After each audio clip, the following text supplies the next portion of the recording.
Pinapaliguan mo lang ba yan? Opo.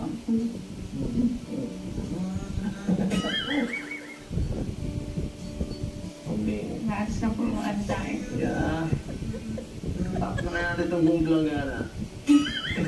Hindi po yung bibig. Sige na. Oh. Ano ba kayo dun? Makakangawin baboy po tayo. Ikaw nga, di nahiga eh. Okay lang yan. Uy, anong gusto niyan?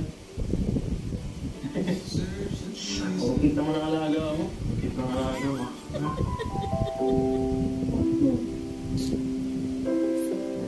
Paligo ka rin. Paligo ka rin. Tapos kami inom-inom sa tasa nakatulog. Natok ka na, nak? Natok na pala si Chuchoy. Sarap ng tulog. Gising naman siya pero parang higa lang siya.